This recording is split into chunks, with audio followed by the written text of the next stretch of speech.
आला हजरत कहते हैं बहरूपिया था मदारी, रूप बदल बदल के दिखाया करता था, बादशाहों से इनाम लेता था। एक दिन औरंगजेब आलमगीर के पास आ गया, कहने लगा मैं रूप बदलूंगा, अगर आप पहचान ना सके तो मैं इनाम लूंगा। आपने फरमाया मैं कोई ऐसे वैसा बादशाह नहीं। कहा मुझे धोखा देना मुश्किल है। कहा नहीं मैं रूप बदलूंगा। हजरत औरंगजेब आलमगीर बड़े नेक बादशाह गुजरे, बड़े परहेजगार आदमी।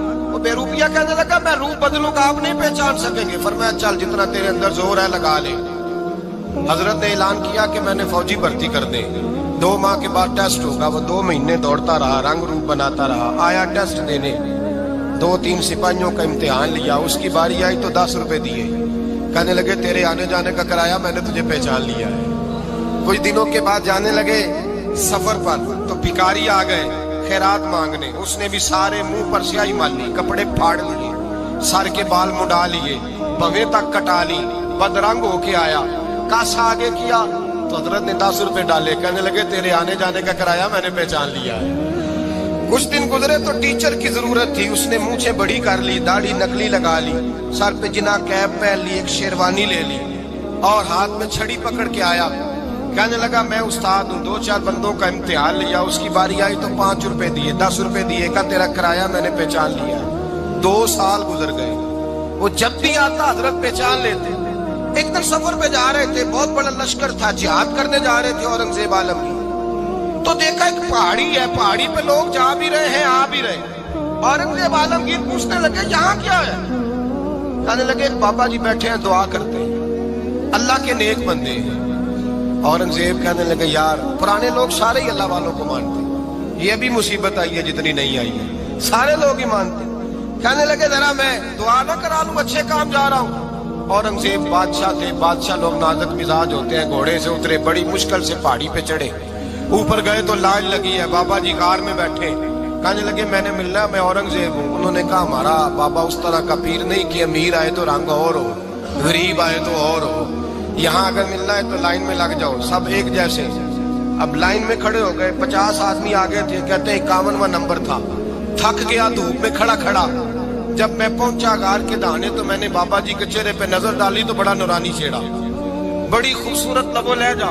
मैंने कहा मेरे जैसा आदमी भी पगड़ी बांध ले जो अच्छा लगने लग जाता है, बड़ा खूबसूरत अंदाज। कहते हैं मैं उनके पास अत्ताहियात की हालत में बैठ गया। मैंने कहा हुजूर मैं जा रहा हूँ जिहाद करने, दुआ करना। बुजुर्गों ने हाथ उठाए, अल्लाह इसकी मदद फरमा, दीन को गलबा अता फरमा, इससे दीन का सच्चा पक्का सिपाही बना। फिर थपकी दी, 2-4 नसीहतें भी कर डाली। देखना जुल्म न करना, ज्यादती न करना, जब तू जीत न करना, गुरूर न करना, नसीहतें भी कर दी। कहते अब जब मैं उठा तो 2-4 दिनार बतौर नजराना मुसल्ले के नीचे रखे और उल्टे कदम जब मैं गार से उतरा, उन्होंने रुमाल झाड़ा और उठ के खड़े हो गए। कहने लगे आज नहीं तूने पहचाना, आज नहीं तूने पहचाना, मेरा इनाम बनता है, आज नहीं पहचाना, ला पैसे। औरंगजेब कहने लगा यार तूने हद कर दी, कहाँ चढ़ा कहाँ खड़ा रहा, धूप में थक गया, कमाल कर दी भाई तूने। बता तू क्या लेगा, अब तू देख जल्दी बता, वो कितने लोग पीछे धूप में खड़े हैं, लश्कर सारा खड़ा है, क्या लेगा? उसने कहा सबसे कीमती हीरे वो है जो तेरे सर के ताज में लगे हुए, मुझे तेरा ताज चाहिए। तो भाइयों सुनना और याद रखना, मेरे आला हजरत कहते हैं बादशाह ने सर के ऊपर से ताज उतारा, बहरूपिये के कदमों में रखा और कहने लगे ये ले, और ये तो तेरा मांगने पर मैंने दिया है ना, मैं वापस आता हूँ तो आना, मैं अपनी मर्जी से भी तुझे दूंगा। तूने औरंगजेब जैसे बंदे को धोखा दिया, आना मैं उस वक्त भी दूंगा। वो देकर बस बात खत्म हो गई, हद हो गई। देकर कहते जब मैं पलटा ना वापिस, बहरूपिये ने आवाज दी बादशाह ठहर जा। तो मैंने पलट के देखा तो कहने लगे ये अपना ताज ले जा, उठा और ले जा। मैंने कहा 2 साल बीत गए तुझे मेहनत करते, आज काबू आया तो ले जाओ। कहने लगा ले जा, मसला समझ में आ गया। मैंने कहा मुझे भी तो समझाना। कहते वो फूट फूट के रोया, उसकी आंखें बरस पड़ी, सैलाब की तरह आंसू बह निकले, तड़पा और रो के कहने लगा बादशाह मैंने झूठ मूठ रसूलुल्लाह की गुलामी इख्तियार की थी, झूठ मूठ की दाढ़ी, झूठ मूठ की पगड़ी, झूठ मूठ का फकर, मैंने झूठ मूठ नबी पाक का लिबास पहना है, तो तेरे जैसे बादशाहों के ताज मेरे कदमों में आ गए हैं। अगर मैं सचमुच रसूलुल्लाह का गुलाम बनूंगा اللہ کیا کچھ عطا فرمائے, اللہ کتنی نعمتوں سے نوازے. میرے حضرت کیا فرماتے ہیں؟ اعلیٰ حضرت فرماتے ہیں فرشتے بھی کرتے ہیں تعظیم میری. کون جی؟ اللہ. ایسا عقیدہ بھی کم ملے گا جو بریلی کے امام کا عقیدہ ہے, ایسا بھی کم. کہتے ہیں فرشتے بھی کرتے ہیں تعظیم میری. کیوں؟ فرمانے لگے فدا ہو کے ان پر یہ عزت ملی, فدا ہو کے ان پر یہ. حضرت سلمان فارسی گورنر تھے, کھانا کھا رہے تھے, دسترخوان بچھا تھا. رسول پاک صلی اللہ علیہ وسلم کا فرمان ہے روٹی کا لقمہ دسترخوان پہ گرے اٹھا کے کھا لو, اللہ تمہاری بخشش فرما دے گا. دسترخوان صاف ہوتا ہے. روٹی, بڑے گورنر تھے آپ, بڑے بڑے سفیر بیٹھے تھے, وزیر بیٹھے تھے, روٹی کا لقمہ گر گیا. آج تو لوگ فیشن میں عزت ڈھونڈتے ہیں نا, وقار ڈھونڈتے ہیں کہ میں جدید دنیا کے ساتھ مل جاؤں, میں معاذ اللہ لڑکی لڑکے اکٹھے بٹھا کے منگنی کروں تو میں ماڈرن شمار ہو جاؤں گا, میں بڑے بڑے ڈھول بجاؤں تو ماڈرن بنوں گا, میں اگر مہندی پہ سارے تماشے کر ڈالوں تو میں ماڈرن ہوں. دیکھو عزت کس بات میں.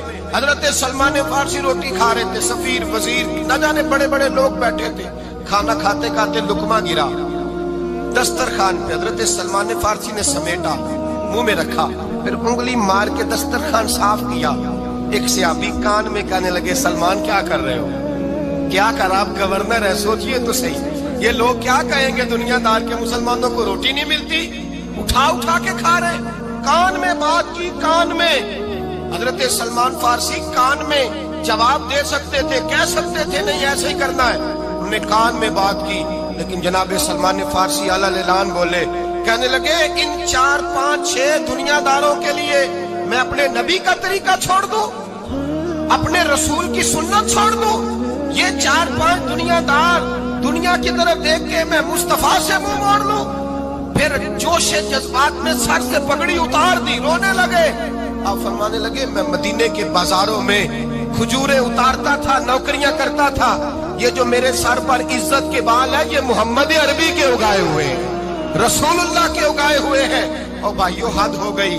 حضرت بلال, حضرت بلال, حضرت بلال رضی اللہ تعالیٰ, حضرت بلال آئے جناب عمر سے ملنے. کیسر و کسرا بھی آئے تو عمر خاطر میں نہ لائے, پر بلال حبشی دروازے پہ داخل ہوئے تو فاروق اعظم نے کرسی چھوڑ دی, ہاتھ باندھ کے کونے میں کھڑے ہو گئے. کالا رنگ ہے, نام بھی لکھنا نہیں جانتے, زمانے میں تعارف کوئی نہیں. حضرت عمر نے ہاتھ باندھا ہے. لوگ کہنے لگے عمر تو کیسے ہو کسرا سے نہیں ڈرتا, یہ کون آ رہا ہے جس کے لیے تیرا اتنا استقبال ہے. حضرت عمر کہنے لگے چپ کر جاؤ, اس کی بات نہ کرنا, اسے آنے دو, اسے آنے دو, اس کی بات نہ چھیڑنا. حضرت سیدنا بلال آئے, کہنے لگے امیر المومنین کیا کر رہے ہو؟ فرمایا نہیں چپ کر یار. بازو پکڑا, اپنی کرسی پہ بٹھایا. حضرت بلال کہنے لگے حضور میں غلام ہوں, مجھے تو طریقے بھی نہیں آتے ان کرسیوں پہ بیٹھنے کے, میں تو غریب ماں کا بیٹا, غلام باپ کی اولاد, سلیقن, یہ آپ کیا کر رہے ہیں؟ تو حضرت عمر کہنے لگے بلال تھا تو غلام ہی, پر جب سے مصطفیٰ کا غلام بنا ہے تو ہمارا امام بن گیا ہے, اب تو امام ہے رسول اللہ کی امت کا. فرمایا وہ مجھے دن یاد ہے جب مکہ فتح ہوا تھا, بت ٹوٹ گئے تھے, بڑے بڑے سردار تھے, اور میرے نبی نے فرمایا بلال سے کہو کعبے کی چھت پہ چڑھ کے اذان دے. تو لوگوں نے کہا حضور یہ سارے جل گئے ہیں, کسی اور کی ڈیوٹی لگا دیں. حضور نے فرمایا چپ کرو, بدر میں مار کھا کے اذان پڑے تو بلال